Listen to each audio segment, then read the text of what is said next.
तो अब देखिए आपको दिखाई दे रहा है एक डायग्राम के थ्रू क्या है, लेज़र हमने जनरेट किया सबसे पहले। तो लेज़र जनरेट करने के बाद क्या किया हमने, एक मिरर लगाया हुआ है, सिंपल मिरर है, प्लेन मिरर, जो कि क्या करेगा, रिफ्लेक्ट करेगा।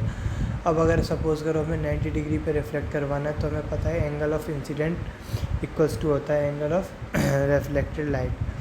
तो अगर हमें 90 डिग्री रखना है और परपेंडिकुलर से दोनों की 45 डिग्री का एंगल बनेगा, तो हमें प्लेन को किस एंगल पे शिफ्ट करना पड़ेगा, जो इंसिडेंट लाइट है उससे 45 डिग्री।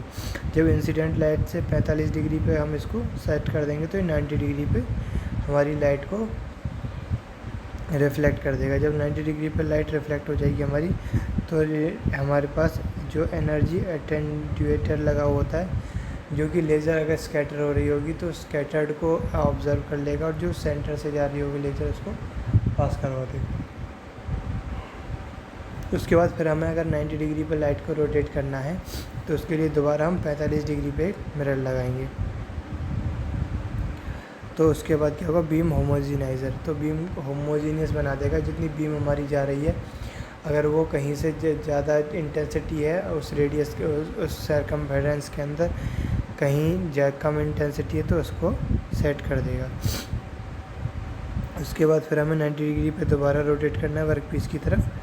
तो फिर एक लेंस यूज़ कर लेंगे हम 90 डिग्री पर। उसके बाद फोकस लेंस यूज़ करेंगे और उसको वो करवा देंगे।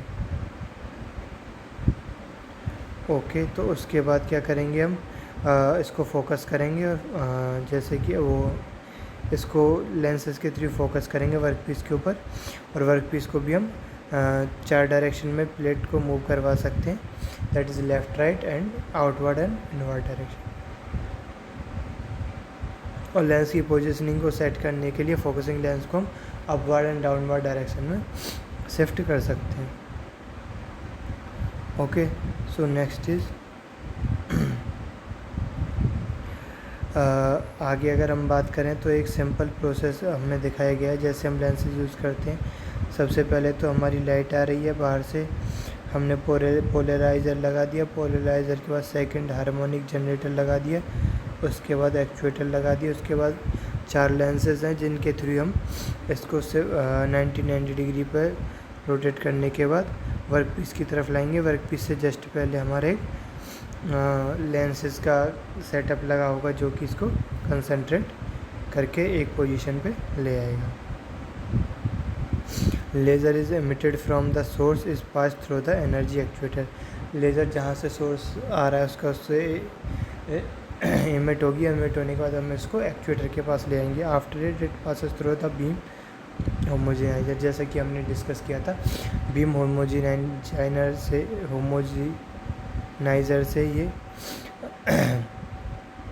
पास करता है ताकि ये होमोजीनियस हो जाए। ठीक है। The target illuminator and machine vision controls the beam to the focusing lens. Focusing lens पे ले जाने के लिए इसको कंट्रोल करते हैं। The lens is moved by precision motion stage. The beam is then falls on the workpiece and the machining takes place, और machining होने लगती है उसके बाद। ठीक है। Types of laser micro machining. अब हम क्लासिफिकेशन पे आ गए। डायरेक्ट राइटिंग और मास्क प्रोडक्शन। डायरेक्ट राइटिंग में क्या होता है, डायरेक्टली हम देखो, डायरेक्ट लाइटनिंग में क्या होता है, डायरेक्टली हम लेंसेज के थ्रू उसको ले जाते हैं। दूसरा मास्क प्रोटेक्शन में क्या होता है कि हम एक मास्क लगाते हैं लेंस तक लाइट को ले जाने से पहले, जो कि उसको जो कि एज ए फ़िल्टर का काम करता है और ज़्यादा बीम को हमारी कंसंट्रेटेड बना देता है, हाई इंटेंसिटी की बना देता है बीम को। ठीक है। अब उसके बाद करते हैं प्रोसेस पैरामीटर्स क्या क्या हैं। Wavelength, focal length of the lens. ठीक है। बीम शेप, बीम की शेप क्या है, रेक्टेंगुलर है, स्क्वायर है, जैसी भी बीम की शेप है। उसके बाद बीम एनर्जी, पल्स विड्थ यानी size of heat affected zone को ये अफेक्ट करता है। और डेप्थ ऑफ फोकस का डेप्थ कितना है। तब इनका इफेक्ट क्या होता है, अगर वेव लेंथ और फोकल लेंथ की बात की जाए हम, तो ये साइज़ को फीचर करते हैं कि साइज़ क्या होगा। उसके बाद बीम शेप की बात करें तो ये शेप को फीचर करता है। उसके बाद बीम एनर्जी और पल्स विड्थ की बात करें तो ये साइज़ को फोकस करता है। और डेप्थ ऑफ फोकस ये एस्पेक्ट रेशियो निकालती है। तो डिफरेंट डिफरेंट टाइप के लेज़र होते हैं और उनकी यूज़ क्या क्या होता है इंडस्ट्री में। उसके बाद हम बात करते हैं स्कैनिंग इलेक्ट्रॉन माइक्रोस्कोप इमेजेस। जैसे कि माइक्रोस्कोप इमेजेस बनती हैं अलग अलग तरह के, ये हम उसमें दिखा सकते हैं कि माइक्रोस्कोप के थ्रू दिखा सकते हैं कि किस तरह की इमेजेस बनती हैं जब हम माइक्रो मशीनिंग करते हैं।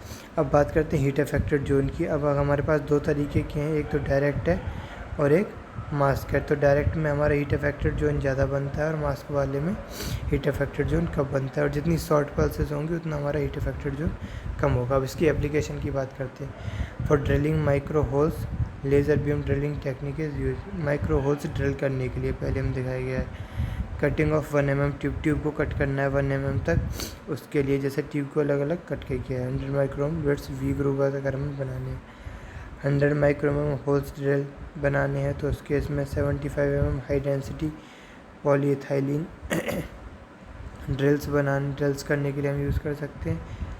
Laser micro machining technology and fields application in the manufacturer. तो छोटे छोटे पार्ट्स बनाने के लिए हम इसका यूज़ कर सकते हैं। सरफेसिंग करना है, यानी कि सरफेस को स्मूथ करना है, सरफेस को फ्लैट करना है, या सरफेस रफनेस को कम करनी है, तो उस केस में भी हम माइक्रो मशीनिंग यूज़ कर सकते हैं। थ्रेड्स बनाने में हम यूज़ कर सकते हैं माइक्रो मशीनिंग को, उस माइक्रो लेवल पे अगर हमें थ्रेड्स बनाने। अब इसके एडवांटेजेस क्या क्या होते हैं? Easily capable of being automated, strength forward process micro machining, forceless and contactless machining. तो ये सारे एडवांटेज है। Easy capable of being automated, automatically इसको इजीली कैपेबल किया जा सकता है माइक्रो मशीनिंग को। स्ट्रेट फॉरवर्ड प्रोसेस मॉनिटरिंग, यानी कि प्रोसेस मॉनिटरिंग में ज़्यादा प्रॉब्लम नहीं हो रही, स्ट्रेट फॉरवर्ड हम इसको कंट्रोल कर सकते हैं। फोर्सलेस है क्योंकि हीटिंग की वजह से सारा कुछ हो रहा है। कॉन्टैक्टलेस मशीनिंग, और हीटिंग की वजह से हो रहा है तो सिर्फ लेज़र आके उससे स्ट्राइक करते हैं, तो टूल का कोई कॉन्टैक्ट भी इसमें नहीं है। माइनर हीट अफेक्टेड जोन, तो हीट अफेक्टेड जोन जो होते हैं वो बहुत कम बनते हैं। Marginal modification to the microstructure, तो मॉडिफिकेशन में मार्जिनल होता है, मॉडिफिकेशन माइक्रोस्ट्रक्चर में ज़्यादा नहीं होता। High flexibility, hardening density design of tiny structure, high manufacturing speed, machining speed भी हाई होती है। हाई प्रिसीजन भी हाई होता है। प्रिसीजन क्या होता है कि एक ही मशीन पे बार बार हम एक ही तरह का अगर ऑपरेशन कर रहे हैं तो सेम तरह के प्रोसेस हो, उनमें वेरिएशन ना हो उनके मेजरमेंट में, तो उसको प्रिसीजन कहा जाता है। तो हाई प्रिसीजन होता है। कांस्टेंट मशीनिंग क्वालिटी होती है, मशीनिंग की क्वालिटी भी कांस्टेंट होती है। No additional tooling cost by wear के थ्रू कोई एडिशनल टूलिंग कॉस्ट नहीं होता। नो सॉल्वेंट केमिकल्स यूज, किसी तरह का कोई सॉल्वेंट केमिकल यूज़ नहीं होता। Material removal rate controllable, material removal rate भी कंट्रोलेबल स्टेट पे होता है। और इसके डिसएडवांटेजेस क्या क्या हैं? The equipment required for micro machining is very costly than other. Micro machining करने के लिए जो इक्विपमेंट आता है वो बहुत कॉस्टली होता है अदर कटिंग प्रोसेस के लिए।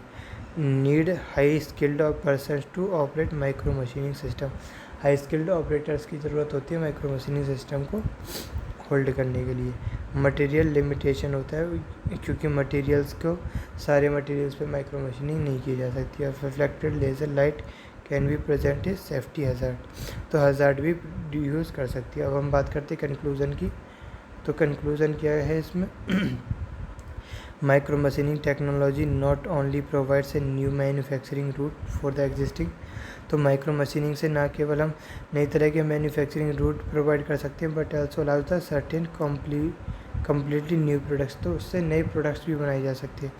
The surface micro machining technology predominates at the present state and this trend will continue in the future। तो जो सरफेस माइक्रो मशीनिंग टेक्नोलॉजी होती है उसमें बहुत तरह के नई चीज़ें निकल के आती हैं जब हम इसको माइक्रो मशीनिंग के थ्रू करते हैं।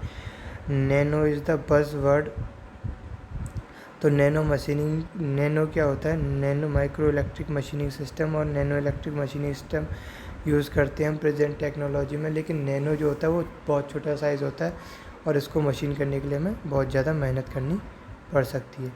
अब सरफेस माइक्रो मशीनिंग की अगर हम बात करें, जो पूरी माइक्रो मशीनिंग होती है, एक सरफेस माइक्रो मशीनिंग एक पूरा नया ही कंसेप्ट होता है। Where is silicon substrate is selectively etched. पहले एक सेलेक्टिवली एक सरफेस पे एक पहले हम इचिंग यूज़ कर लेते हैं टू प्रोड्यूस स्ट्रक्चर बनाने के लिए। Surface micro machining builds micro structure by depositing the etching of different structure layer on the top of the substrate. उसके बाद generally polysilicon is commonly used as one of the layer and silicon dioxide is used as a sacrificial layer which is removed or etched out to the create the necessary void in the thickness of the direction। तो पहले हम etching लगा लेते हैं, उसके बाद और etching लगाने के बाद स्ट्रक्चर बन जाता है। तो जहाँ पे हमें मशीनिंग करनी है वहाँ हम इचिंग यूज़ नहीं करते हैं, उसके अलावा बाकी मटेरियल पे हम इचिंग यूज़ कर देते हैं। The main advantage of this machining process is the possibility realizing the monolithic micro structure. तो माइक्रो स्ट्रक्चर बहुत अच्छे लेवल पे हम उनको बना सकते हैं, और माइक्रो लेवल पे यानी कि मॉलिक्यूलर लेवल पे और स्ट्रक्चरल लेवल पे हम इसमें मशीनिंग